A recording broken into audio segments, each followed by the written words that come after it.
Warning, the video you are about to watch is extremely controversial. Watch at your own risk. While my draft positional ranking series is over, the content isn't yet. We still got a while until the draft. Not really. But anyways, on Monday, I released my most underrated prospects in the 2024 NFL Draft. Now I gotta talk about the most overrated prospects in this upcoming draft. If you're new, subscribe to the channel as I'm making draft content all year long.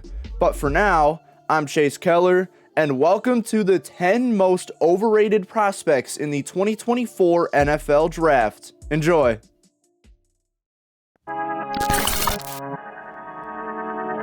These first couple guys aren't the most overrated prospects, but there has to be someone from every position, and taking the blame on the edge is Kansas's Austin Booker. I'm personally just not as high on this edge group as a whole in this upcoming draft, so it makes sense why someone who's only down 2 on my board is down 75 on my big board. But here's what I don't like about Booker. He's a leaner edge prospect who does not provide great play strength, especially in the run game. In pass rush, he's got a mediocre first step, and his decisions can be way too hesitant when deciding what finesse move to make. He misses a lot of tackles as well, having a career nod of 18.5%. He only played 500 snaps in his collegiate career, and his straight line speed is just okay. There is some good that ties into Booker, like how he has crazy long arms and uses them well, or how he's a very gritty player who shows that in both the pass and the run, or how his pass rush moves are good all around, especially his bull rush. But there's just too many negatives for him to be inside the top 100 on my board, like where consensus has him at. Booker is not a terrible prospect by any means. He's just number 10 on this list because there has to be someone from every position, and this edge class is straightforward to me. Despite that, he still gets the overrated nod. The only honorable mention in the edge group is Mizzou's Darius Robinson. And then, as I mentioned in my last video, my quarterback rankings are very similar to consensus's, but someone's gotta take the hit.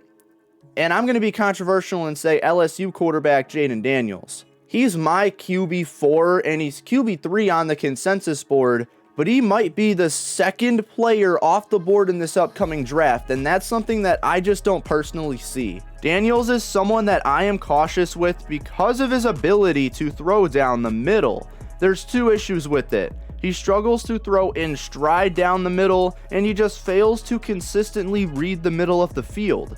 He loves to throw it deep, and that tendency needs to be tooled with in the NFL. He also has injury concerns with him just throwing his body out there when running. He has inconsistent pocket presence and escapability, and once he does escape the pocket, he just wants to run the ball. On the positive side though, he is a freak athlete who will have an immediate impact running the football. His arm strength is good, and his deep accuracy is very good, and having that athleticism and deep ball combination will be huge for the league. He's also a good multi-read processor down the sidelines. He's got good all-around accuracy, and overall, he is still a very good quarterback prospect. I just don't see him possibly being QB2. Daniels is my QB4 in this draft strictly because I want to see him make more plays down the middle, and with the fact that he can't do it consistently, I am very concerned. Nonetheless, he's still a very good prospect, but he has to take the hit at quarterback. My honorable mentions are Michigan's J.J. McCarthy and Tulane's Michael Pratt. Coming into the 8th slot is a guy who I thought would have been higher on this list, but Florida State defensive tackle Braden Fisk is only number 8. Fisk has been a huge riser ever since his Senior Bowl performance, and while I somewhat understand, there's more to being a D tackle than just athleticism, and that's about all that Fisk is really good with. I will say though that the athleticism is fantastic. He's got the bend that will feed families in the pass rush, and he's able to use that flexibility to get around bigger, less athletic blockers. His counter rushes are also pretty lethal, as he gets out to the edge very quick with his top tier explosiveness. Along with that, his lateral ability is good, and he has a solid go-to rip move when rushing the passer. So how is he overrated? Well, the athleticism is 90% of that skill set. He doesn't provide good play strength, which is a huge necessity for the defensive tackle position. He also has okay measurables, specifically his arm length isn't up to standards and it leads to low range when rushing the passer. That play strength also gives him bad block deconstruction ability, as his pass rush arsenal is very small. Fisk is a phenomenal athlete, and that's undeniable. I just didn't enjoy trying to watch him go around bigger, stronger blockers. The only honorable mention at this position is Miami's Leonard Taylor III. Number 7 is where I start getting bold and inching away from these consensus takes, and this begins with Michigan tight end A.J. Barner. This was a very close battle for who gets this tight end spot, but in the end, the consensus tight end 7 isn't even in my top 10. What caught me off guard immediately with Barner was how slow he gets off the line. He seems just like a short down threat with his athleticism, where the concerns continue after noting that he doesn't move well laterally, which really shows in his route running ability. His route running is average altogether, as he does struggle to separate athletically, but on top of that, his spatial awareness is pretty mediocre. And while he should translate over as a solid blocking threat, he probably won't do well in the receiving game, and Michigan caught on to that in his career as he only had 14.4 receiving reps per game in his career. He does bring along blocking traits though. His technique as both a run blocker and a pass blocker is pretty good for a tight end, and he's got the play strength that also shows in his physical route running. He takes on good upfield blocks and generates a lot of power on those, and he's hard to take down when he gets the ball. Barner is a fun blocking prospect who does bring along a nice combination of power and technique, but his ability to impact athletically and in the receiving game is what brings the issues for me.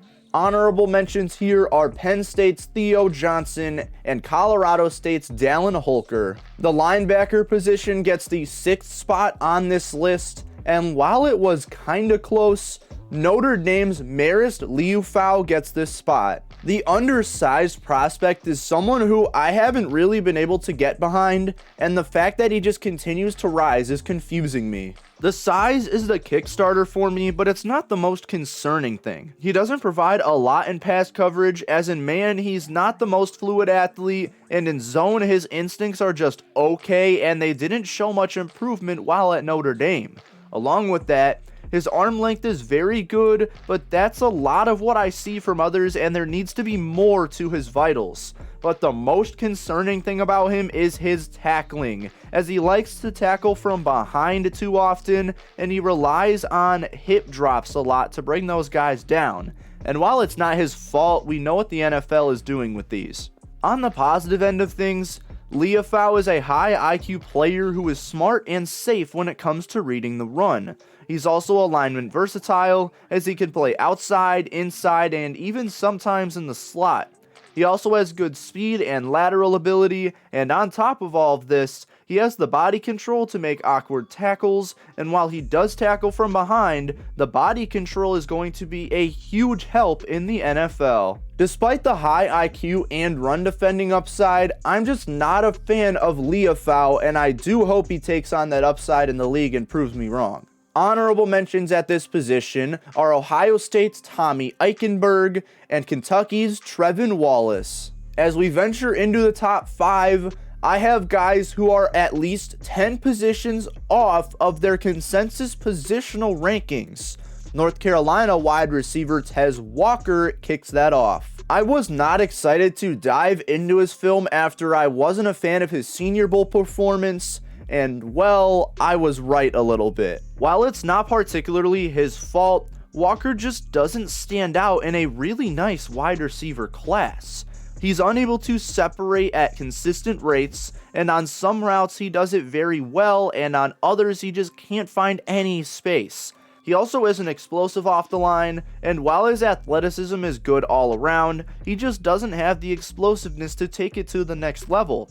As you can expect off that information, his release package is mediocre and he often struggles against press coverage. He also struggles with spatial awareness, and he needs to have a better feel for space when facing zone coverages. Now, there are good things about Walker. including his good 6'3", 200-pound frame, his elite ball tracking abilities going deep, and his very nice catch radius. He also looks like he could be that trustworthy deep shot receiver who doesn't impact much in the short and medium game. He also has good alignment versatility, can make catches through contact, and is overall a very good catch point receiver. But the catch point and the deep balls just aren't enough. I really value 3-level threats, and Tez Walker just isn't one of them. In a stacked wide receiver class, other overrated prospects are Western Kentucky's Malachi Corley and Michigan's Cornelius Johnson. Moving on to number 4, we have another great positional group in this cornerback class, and Iowa State's TJ Tampa just doesn't stand out to me. He's getting mocked as early as the early second round in some mock drafts, and I honestly just don't see that happening. The reason Tampa is being mocked so high is because of his elite zone coverage instincts. He does a great job at recognizing offenses and transitioning from player to player, which makes up for his fluidity that I'll discuss in a second. He also plays very well in press coverage, and his physicality allows for him to knock receivers off their releases really quick. He also has good arm length that helps him out a bit, and he also adds a lot of value and upside in run support. So how is he overrated now? Well, he's only good in man coverage for about the first, second, or maybe 2. His vertical speed is an extreme question for the NFL, and him not participating in the combine to possibly prove me wrong is something that concerns me a lot. His footwork also isn't great, as his tight hips don't provide great fluidity out of man coverage, and it takes away from his click and close abilities. Finally, he loses balance way too often for comfort, and while he's able to knock receivers off routes very well, he also can get knocked off his own footing. So to me, Tampa feels like he will play well as a zone corner at the next level, and that's kinda good. It's just the heavy concerns that I have for him out of man coverage that make me feel like he could be a safety in the NFL. The only honorable mention that I have for cornerback is Kentucky's Andrew Phillips. Alright, these top 3 guys are guys that I really cannot understand how they're supposed to go so high, and they are really far off their big board placement. Washington State safety Jaden Hicks is number 3 on this list, and while he has some positives, I just don't see him being a great safety in the league like some people are projecting. To be fair, according to PFF, the games that I watched were games that were kinda duds for him, but even after watching the highlights, I still don't get the hype. Hicks has a bunch of spotty concerns that I just can't get over. In man coverage, he's not the most fluid player, and his footwork can allow for him to sag behind a receiver, and his overall speed is fairly concerning as well. In zone coverage, he works at his best, but he also plays with mediocre anticipation and could allow chunk yardage by being late to the party. In run support, he's an inconsistent tackler who not only misses 14.7% of his tackles, but he also goes into his tackles too high, and his technique is just so inconsistent. Positives in his game include his versatility to play both safety and corner, his solid length that contributes to good ball skills, and I will say that those do show in his production, and along with that, his zone transitions are good. But the negatives out of Hicks are just too concerning, and I'm not convinced after watching both his film and his highlights. So it's time for him to prove me wrong, hopefully. Because of how much I think Hicks is overrated, there's not an honorable mention for safety. The runner-up on this list is a guy who has constantly just risen up draft boards over the last couple of months, but I just can't see it in Tennessee running back Jalen Wright. From what I've heard, I just need to watch him again, and I did, and I still don't understand it. Okay, I will give credit to his overall athleticism. He's super fast at top speed as shown in his 4.39 40 time, and he's got the lateral ability to shift out of tackles and juke guys out. This shows in his receiving ability, which is something that NFL teams are going to love. He also is smart at knowing when to bounce outside, and he has viable patience behind the line of scrimmage. But the negatives are what really take me away. While he has the speed and the lateral ability, that explosiveness could use some work. The short burst is just okay, especially when noting the rest of his athletic traits. He also struggles to break tackles at good rates, and he will go down on first contact way too often, making him scheme specific to teams that get rushers in space. He also struggles with vision as well, as behind the line, he has the patience to wait and pull, but in the open field, he needs to be better at finding those open gaps and executing into them. I just feel like he runs straight way too often. So Wright is a fantastic athlete, but as a true running back, he really only works well when he gets the space. I honestly don't have honorable mentions for running back either, but I will say that I'm not as high on Wisconsin's Braylon Allen and Notre Dame's Audric Estime. This leaves offensive line as the number one position on this list. In my opinion, the most overrated prospect in the 2024 NFL Draft is BYU offensive tackle Kingsley Suamataia. I think that's how you say it. I honestly just really don't get this guy. I could see him as a 4th rounder or a 5th rounder, but a projected early 2nd round pick is what gets me. I graded him as a 7th round pick. Now, why did I do that? Well, his lateral movement is terrible, and that really shows off the edge. Athletic rushers have field days with him, as he struggles to set the edge against them, and he can't cover inside counter moves well at all. It would be helpful if he had the arm length to recover, but that's just average too. His hand placement in both pass pro and run blocking is just super erratic, as he tends to get in hand fights and struggles to get under the pads to utilize his grip strength at its best. He also plays too far from the inside of the line and leaves way too large of a gap for those athletic rushers to get on his inside. On top of all of this, his reaction time is slower and he struggles to cover those counter moves even more as a result. I can speak positively about his frame and his play strength, which is generally very good, and I will give him upside as a run blocker.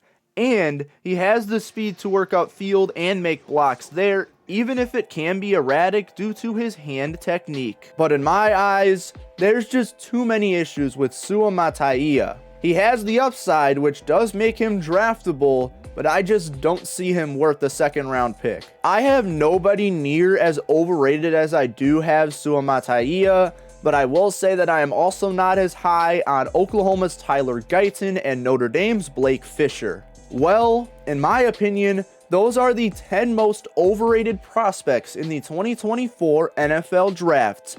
Do you agree with my list? Who did I miss? Let me know in the comment section below. Wait, are you not subscribed yet? Well, do it now. I release content like this all the time and would really appreciate your support. I'm Chase Keller from Chase Keller Journalism, and I will see you all next time.